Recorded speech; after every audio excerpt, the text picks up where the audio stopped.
Hello friends, नमस्कार, जय हिंद, जय भारत। दोस्त, आज का वीडियो बहुत ही इंपॉर्टेंट है क्लास 12th के लिए। जैसे कि आप देख सकते हैं स्क्रीन पे, यह जो क्वेश्चन है ए स्टोरी ऑफ इंग्लिश से लिया गया है और सबके सब VVI है। मोस्ट इंपॉर्टेंट क्वेश्चन है दोस्त, बहुत बार पूछ चुका है। 2009 से लेकर 2021 तक बहुत बार पूछा है, बहुत बार दोस्त। इसलिए आपसे रिक्वेस्ट है, वीडियो को सिर्फ सुनिए मत, कॉपी में नोट कीजिए और याद कीजिए, ठीक है। हो सकता है इसमें से 2-3 सवाल पूछे फिर से 2022 में, ठीक है। तो देखिए दोस्त, शुरू करते हैं। पहला क्वेश्चन VVI सब्जेक्टिव क्वेश्चन है। Right A note on old English, ठीक है। ये बहुत बार पूछ चुका है। आंसर देख लीजिए। Old English was in use between AD 449 to AD 1066, यानी कि 449 से लेकर 1066 तक के बीच की अवधि को ओल्ड इंग्लिश बोलते हैं। इसमें ऑब्जेक्टिव क्लियर हुआ कि ओल्ड इंग्लिश शुरू कब हुआ, तो 449 में। समाप्त कब हुआ, 1066 में। अवधि कब से कब तक थी, तो 449 से लेकर 1066 तक, ठीक है। आगे देखिए। In old English there were different grammatical structures, unfamiliar vocabulary and alien spelling। इसलिए दोस्त, इतना प्रॉब्लम था ओल्ड इंग्लिश में, इसलिए कोई व्यक्ति इसको आसानी से ना पढ़ सकता था ना ही समझ सकता था, ठीक है। क्योंकि उसके रूल बिल्कुल अलग थे, बनावट अलग थे, शब्द भी विभिन्न देशों से लिए गए थे, इसलिए बिल्कुल अलग थे, ठीक है। अब करें in old English we can see different writing system. हम लोग ओल्ड इंग्लिश में विभिन्न प्रकार के लिखावट को देख सकते हैं। And it differs from today's writing system. आज के लिखावट से तो बिल्कुल अलग है। So we can say that, इसलिए हम लोग कह सकते हैं, क्या कह सकते हैं कि it was spoken but it had no broad approach. भले यह बोला गया था लेकिन इसकी अप्रोच यानी कि यह ज़्यादा दूर तक, यानी अपने आप को ज़्यादा नहीं फैला सका, यानी इसकी तरक्की ज़्यादा नहीं हो पाई, ठीक है।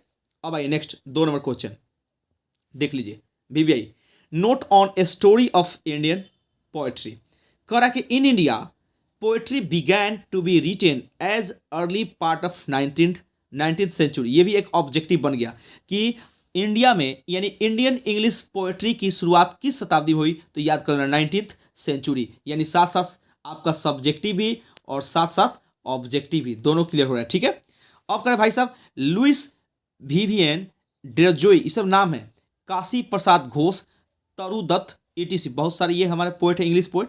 वेयर द पायनियर्स, यानी ये लोग मार्गदर्शक थे, निर्माता थे। Sarojini Naidu was also known as the nightingale of India. ये भी हमारा ऑब्जेक्टिव हो गया कि who is called the nightingale of India, तो आंसर सरोजनी नायडू बोलेंगे। क्या बोलेंगे भाई साहब, सरोजनी नायडू, ठीक है। सी रोट विलेज सॉन्ग, ये भी याद करना, विलेज सॉन्ग किसने लिखा है, सॉन्ग ऑफ राधा किसने लिखा है, एंड ए सोल्स प्रेयर किसने लिखा है, तो सरोजनी नायडू। यानी साथ साथ ऑब्जेक्टिव और सब्जेक्टिव दोनों क्लियर हो रहा है, ठीक है। विच रिवील, यह किताब उनको दर्शा रहा है, प्रकट करता है द हार्ट ऑफ इंडिया, यानी कि वो भारत की एक धड़कन थी। रविंद्रनाथ टैगोर रोट गीतांजलि, यानी गीतांजलि किसने लिखा है, ये भी याद करो, Rabindranath Tagore. And received Nobel prize, और उन्हें नोबेल प्राइज भी मिला इसके लिए। एंड दस, इस प्रकार Indian English poetry has its own recognition. इस प्रकार से भारतीय हमारी जो अंग्रेजी की कविताएं हैं, इसकी कुछ पहचान इस प्रकार से बनी, ठीक है। नेक्स्ट आइए। ये तो भाई बहुत बार पूछा है। कह रहा है कि right A note on Indian novel. भाई साहब मोस्ट इंपॉर्टेंट क्वेश्चन है, नोट कर लो, कॉपी में लिख लो भाई, बहुत बार पूछ चुका है। Correct, as we know that, जैसा कि हम सभी जानते हैं कि इंडियन नोवेल इन इंग्लिश, जो अंग्रेजी में भारतीय उपन्यास है, हैज ए स्पेशल रिकॉग्निशन, इसका एक विशेष पहचान है। And it is also a part of the Indian literature, और यह एक भारतीय साहित्य का क्या है, हिस्सा है। इट रिफ्लेक्ट्स, जो कि प्रकाश डालता है हमारे सामाजिक, सांस्कृतिक एंड राजनीतिक मुद्दों पे। The first Indian novel in English was Rajmohan's wife. याद करो, भारत की सबसे पहली अंग्रेजी में इतिहास कौन थी, सॉरी उपन्यास कौन था, तो राजमोहन स्वाइफ। रिटेन बाय बंकिम चंद्र के द्वारा लिखा गया था and made a special recognition. और यह इनकी किताब यानी यह इनकी जो नोवेल थी एक विशेष प्रकार से पहचान बना दी। एंड मुल्क राज आनंद नोवेल, और मुल्क राज की जो नोवेल है उपन्यास जिसका नाम है अनटचेबल, अगर आपसे कोई पूछ दे कि अनटचेबल और कूली किसने लिखा है तो मुल्क राज आनंद। गिफ्ट ए मैसेज, एक यह वरदान है, संदेश है, related to the evils of untouchability, यानी जो हमारे समाज में अछूत छुआछूत का जो भेदभाव चलता है इसके बुराइयों के बारे में दर्शाया गया है। And the guide of R K Narayan, are K Narayan का यह सबसे महत्वपूर्ण किताब है द गाइड, बहुत बार पूछा है, ठीक है।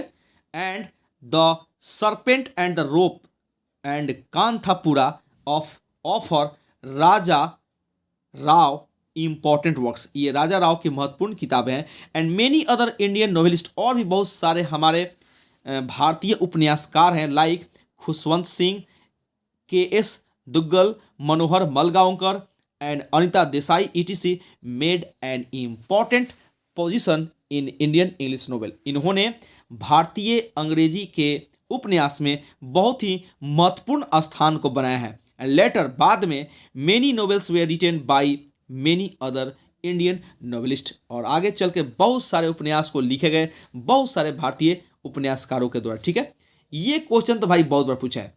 Right A note on the future of English in India, दूसरा है discuss the future of English in India. ये दोनों का आंसर एक ही होगा जो कि दिया है यहाँ पे देख सकते हैं। The future of English in India is no doubt bright, कोई संदेह नहीं है, निसंदेह मैं बोल सकता हूँ कि भारत में जो अंग्रेजी का भविष्य है वो बिल्कुल ब्राइट है। It is no more considered as the language of Britain, कर यह ज़्यादा देर मैं नहीं कह सकता हूँ कि सिर्फ यह ब्रिटेन की भाषा है, अब पूरे विश्व में बोली जाती है। It enjoys high status in India, आज आकर देखिए इंडिया में हमारे ब्रिटेन से ज़्यादा इंग्लिश इंडिया में बोली जाती है। And it is a source of power, और यह एक शक्ति का भंडार है। And Prestige, the man who speaks English, देखिएगा ही गेट्स प्रेस्टीज, उसको इज्जत मिलता है, उसको आदर मिलता है। And today is most widely spoken language, ये गलती से लिख दिए हम दोस्त, टुडे कर रहा है, आप टुडे सिर्फ समझ लेना।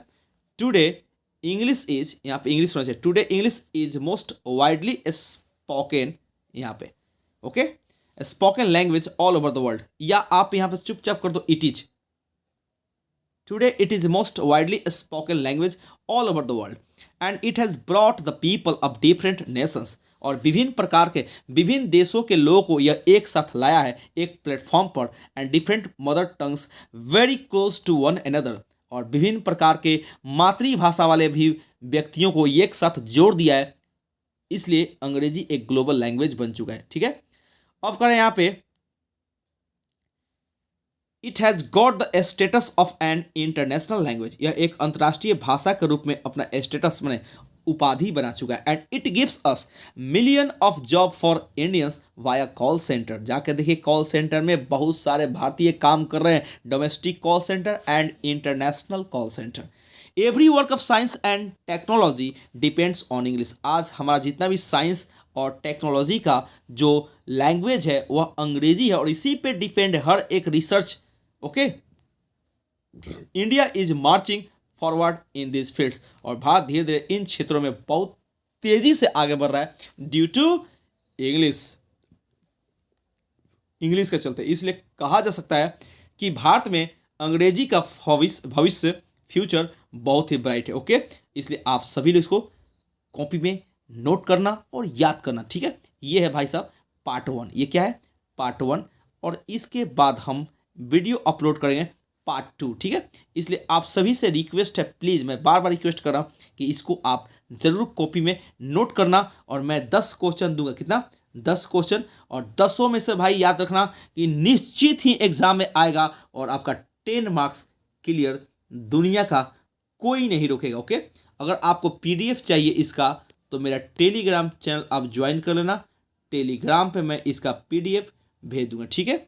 Okay, thank you. अगर आपको वीडियो अच्छा लगे तो मैं नॉलेज सर आपसे हर बार बोलता हूं कि भाई वीडियो को शेयर कीजिए, इसको लाइक कीजिए, आपके जितने भी दोस्त हैं आपके जान पहचान में सबके पास इस वीडियो को भेजिए, ठीक है, ताकि मुझे भी आप क्या देंगे, मनोबल बढ़ाएंगे, मेरे मनोबल को आप बढ़ाएंगे ताकि मैं और अधिक वीडियो को अपलोड कर सकूं आपके लिए और आप इसका फ़ायदा उठाएं। ठीक है, थैंक यू वेरी मच। मिलते हैं फिर दोस्त अगले वीडियो में। Okay, thank you, that's all.